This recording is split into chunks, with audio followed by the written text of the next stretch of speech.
السلام عليكم ورحمة الله وبركاته. وعليكم السلام ورحمة الله وبركاته. الحمد لله أنا نجا كودا. إيشي سوشيال ميديا كنا بتطبيق كنا أجندة كودتن. عندي موقع الله باتشو. أنا أرثوذكسي فردين بان وفيك يا هان كيسا بيمانيتو. لما فارت دمو ما أعرف وانجيلا كجبسيستو. وانجيلا كون نمني سني يونياتي. يسوع أمانان روحندن دو جدي روان تيف جتور. ثادا اسم بك كنا تزيننا شكرتش نيات سنيرا ودني إسلام ما كيبل تور جتني. أنا مالي جولي يسوع سلامتي يسوع ترى سني سنيرا مالي بري فمرينا فيسوندن دو تريو. تو لما فارت دمو أمانتان كنوفد.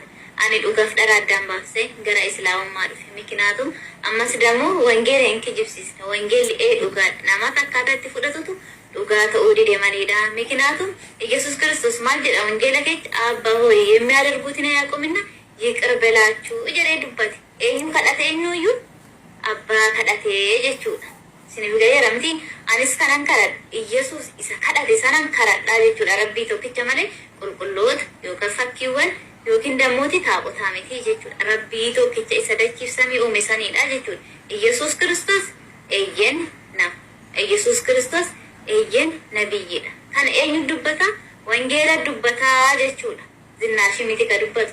Ani baraasii haqima wasi dammoo shiloota kootiin homaa gochuu hin danda'u sin jedheera wangeelli waan ta'eef jechuudha. Gara waaqa koo fi waaqa keessaniitti fudhatamee dheera waan ta'eef Iyyasuus Kiristoosis waaqa qaba waan ta'eef jechuudha. Kanaafuu ani eenyuun kadhadha? Rabbiin isa tokkicha Yesuus Kiristoos kadhate isaan kadhadha. Kanaafuu zinnaashin ajandaa miidiyaa hin godhatin haadha jechuudha. Ani waa barbaadeen amanuu danda'a. Mirga hin qaballee waan ta'eef jechuudha. Boolla kootti isin itti naaf galuu hin dandeessanii jechuudha. Garuu dammoo isin yoo cal hin jennu jettan jechuudha. Akkaataa cal isin jechisiisu ana beeka. Kanaafuu booda dhiiga hin bu'inaa ta'u adabadhaa ta'u imimmaanuma amma xaragattan tana xaragadhaa ta'u taa'a maqaa namaatti isin nyaatina.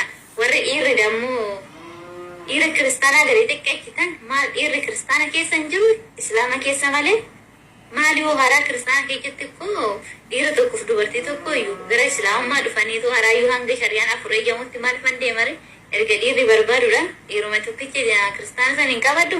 Kanaafuu warri dhiiraaf jecha ittanis dhiiraaf jecha soo ta'e ishoo ani garuu kana naman lubbuu kiyyaaf qarshii jettan soo ta'e moo qarshii walitti naa guuratoo yoo birrii walitti naa sabasabdanii raawwattan abshirna dhufa gara keessan hin bu'inaa ishi